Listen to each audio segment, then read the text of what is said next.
Bonjour Nuka, est-ce que tu peux te présenter s'il te plaît? Bonjour, alors je suis Nouka Maximoff et je suis conteuse depuis maintenant une vingtaine d'années et je raconte des contes, surtout des contes tziganes, ainsi que aussi des contes roumains, des contes des Balkans, des contes d'Europe de l'Est. Et voilà, je fais ça depuis maintenant presque 20 ans. Comment est-ce que tu es arrivé au conte? Comment est-ce que tu as développé ce métier? Alors, à la base, moi, je n'ai aucune formation de conteuse et je n'avais jamais envisagé dans ma vie de faire ce métier de conteuse.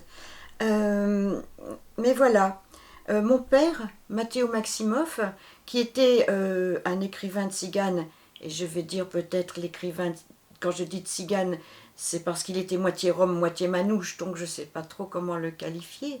Euh, euh, Mon père était un très grand écrivain qui a eu au cours du XXe siècle une certaine reconnaissance, autant du point de vue littéraire que du point de vue de son militantisme pour les Roms.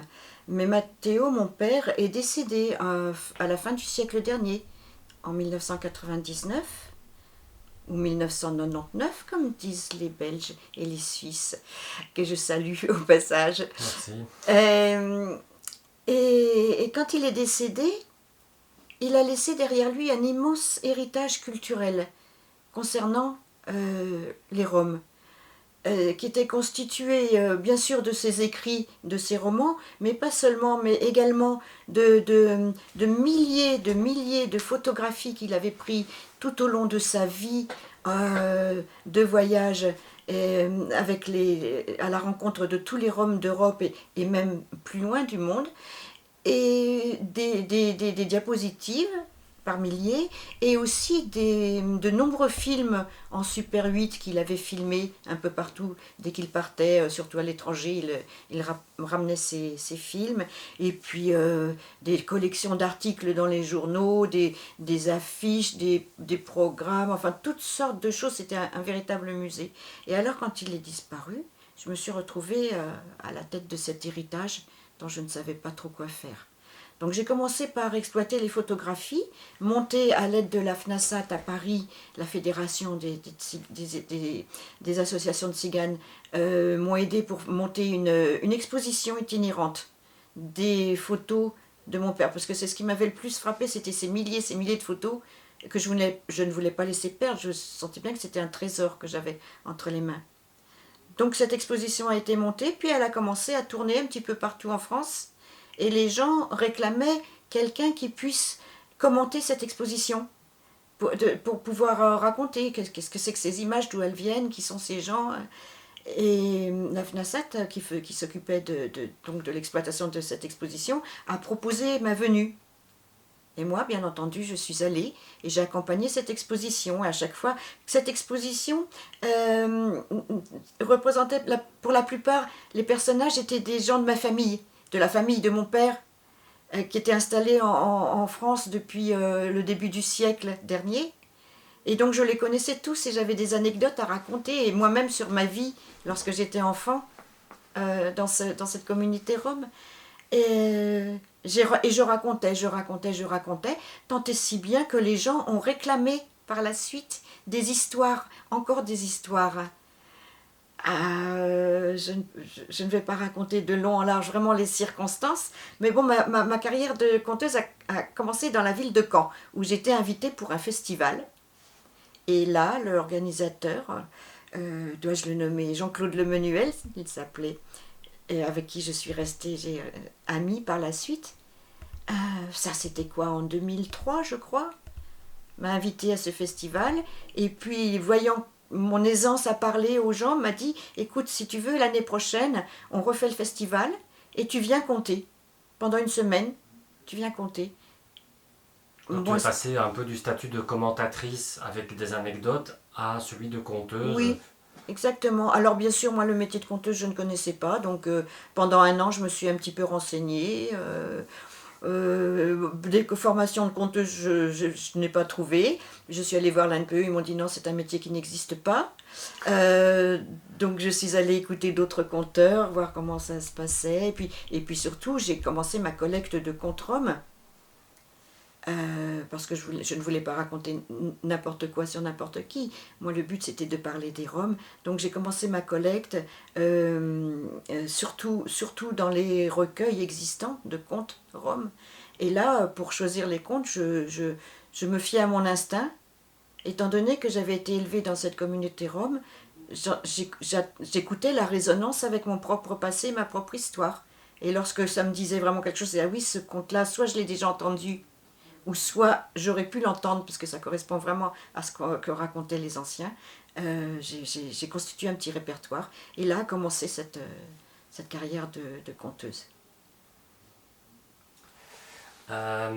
Quel est, si c'est possible, de le proposer, le ou les messages que ces contes peuvent transmettre? Alors, bien comme tu le sais, les contes, je dis que je dis des contes tziganes, des contes roms, mais en fait les contes sont universels, on ne sait plus leurs origines, depuis combien de temps les contes ont été dits dans un pays, puis dans un autre, et ont été transformés. Et c'est ça l'oralité, hein, à chaque fois qu'on raconte quelque chose, le conteur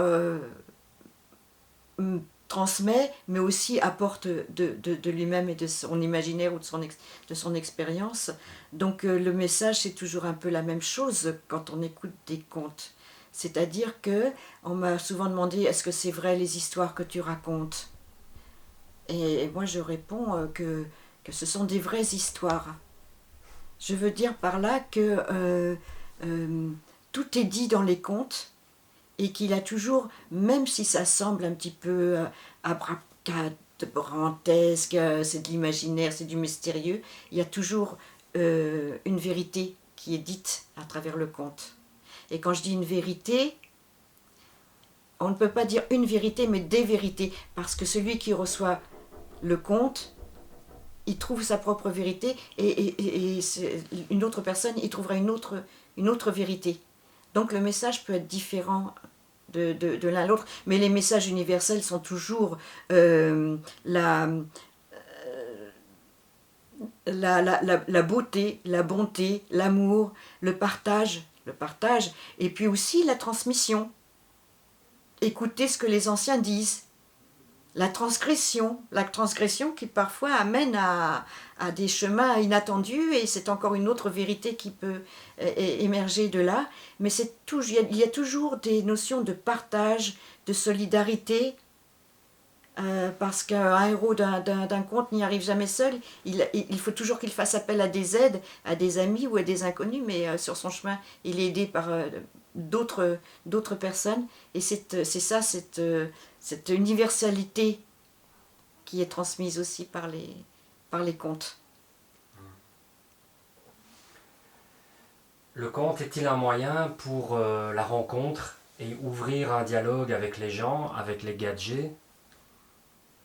Alors bien sûr que c'est un moyen. D'ailleurs, mon père avant moi allait auprès des gadgets, à la rencontre des gadgets, parce que son but, lui, était de faire connaître la culture rom, surtout de faire tomber les barrières d'incompréhension, de clichés, de préjugés qu'on a vis-à-vis des Roms.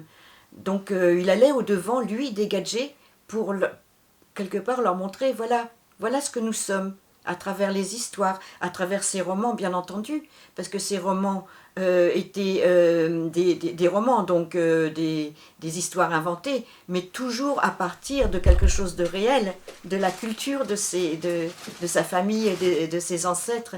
Il se servait de tout ça. Et à travers les contes, c'est la même démarche. Ce qui est assez étonnant, c'est que mon père est devenu écrivain en brisant là un tabou de l'écriture qui existe chez les Roms, puisque c'est une culture absolument orale, sans écrit, sans traces. On n'a pas de traces du passé, hormis les traces qui ont été laissées dans des écrits des gadgets qui ont rencontré les Roms. Et mon père a un peu brisé ce tabou de l'oralité, et curieusement, moi sa fille, je n'écris pas, je suis revenue à la tradition orale. Sans doute parce que j'ai plus de facilité à parler qu'à écrire, mais bon voilà. Cette transmission orale, quelque part, ouvre, en tout cas c'est un peu le but, donne d'autres vues sur les Roms que ce constat misérabiliste qu'on a toujours d'eux, des pauvres Roms en guenilles, des penaillés traînant dans la boue et frappant les femmes et obligeant les enfants à la mendicité, enfin tout ça, qui sont malheureusement des réalités, mais sur lesquelles les gens qui ne les connaissent pas se focalisent, alors qu'il y a tellement d'autres choses, des belles choses, ne serait-ce que, bon, tout le monde connaît bien sûr les musiques tziganes, gitanes, etc., les danses et tout ça, mais il y a d'autres choses dans la culture tzigane. Et ce n'est pas parce qu'ils ne savent pas lire et écrire qu'ils ne transmettent pas par leur oralité, même par leur façon de vivre, leur façon d'être. Ils apportent quelque chose au milieu dans lequel ils sont, et c'est un peu le but de ces histoires que je raconte.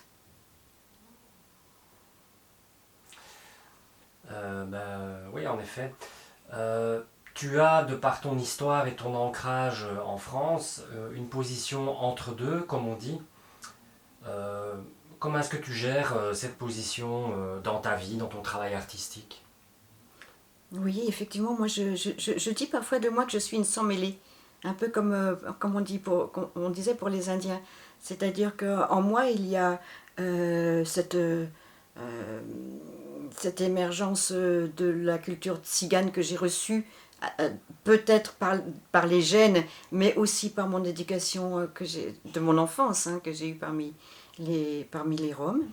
Et il y a aussi le fait que moi, Nouka Maximoff, je suis née en France, que j'ai toujours vécu en France. Mon père lui-même a pratiquement toujours vécu en France depuis l'âge de 3 ans, quand il est arrivé vers 1920 en France.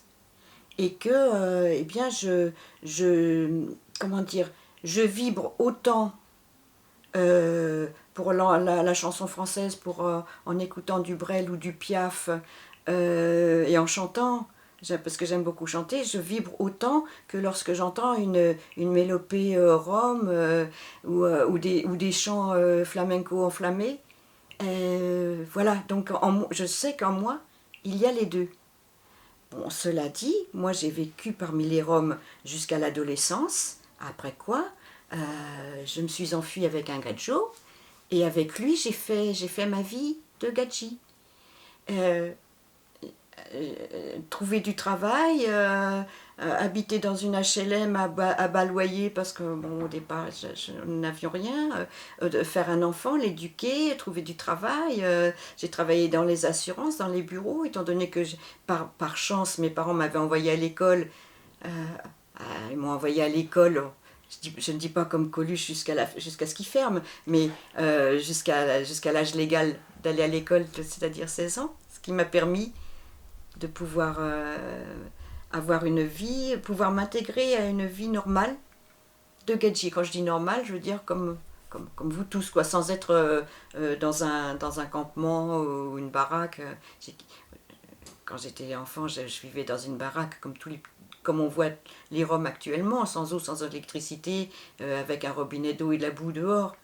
Pour autant, l'endroit où vous viviez a été visité très souvent par des écrivains, des journalistes et des photographes célèbres, Bouba Oui, et d'autres, qui avaient beaucoup de plaisir à rencontrer Matteo, oui, à prendre lui et sa communauté en photographie, oui. quoi. Bien À sûr. partir du moment où il a commencé à prendre la parole publiquement, Mhm. il a quand même très rapidement, il me semble, intéressé le monde officiel, les médias, les journalistes, les écrivains, qui du Oui, coup oui, ont oui. commencé à aussi avoir un regard plus précis sur lui. Est-ce que tu peux en parler un petit peu de ça? Ben, au De sa notoriété départ, médiatique et artistique? Mathieu, on va dire, quand il a commencé à publier ses romans, juste après-guerre, euh, a été considéré un peu comme un phénomène, parce que c'était le premier écrivain tzigane qu'on connaisse. Il y en avait eu quelques-uns qui avaient écrit aussi en Russie, par exemple. Il y avait quelques écrivains de tziganes, mais qu'on ne connaissait absolument pas en Europe de l'Ouest. C'était la première fois qu'à la connaissance des autres écrivains, érudits, etc., qu'un tzigane écrivait. Donc c'est devenu un phénomène, un phénomène de curiosité. On l'a invité à des émissions de radio pour qu'il parle de son expérience, de ses livres. Donc les reporters ont commencé à venir filmer et photographier chez nous à la maison. Mais je pense qu'il filmait un peu le côté un peu pittoresque de la chose. De dire, voyez, un écrivain est issu de cette communauté mais il le faisait toujours avec grand respect parce que mon père y veillait déjà. Il était un peu le chef de la famille et il sélectionnait les gens qui avaient le droit de venir photographier. Il gardait toujours un droit de regard sur ce qui était publié aussi parce qu'il était très vigilant. Et il savait ce que pouvait faire la presse. Parce que dans les années début du siècle, quand sa famille est arrivée en France, ils ont été montrés comme des animaux au jardin d'acclimatation où il y avait, on présentait les peuplades étranges venus d'Afrique. Dans les zoos humains, quoi. Les zoos humains, oui. Donc sa famille a été montrée dans les zoos humains. Donc il était très vigilant sur la façon dont on parlait. Et il y a eu des photographes très connus comme Robert Doisneau, Willy Ronis. Il y a eu des écrivains assez connus de l'époque qui venaient. Mon père fréquentait les salons littéraires. Il était invité dans les salons littéraires. Il a eu cette vaste reconnaissance et ses trois premiers en tout cas romans ont eu un immense succès. Les trois qui ont été édités aux éditions Flammarion. D'accord. Comme ça, on peut faire la transition vers la trajectoire de Matteo. Est-ce que tu peux un peu raconter, en tout cas au moins en résumé,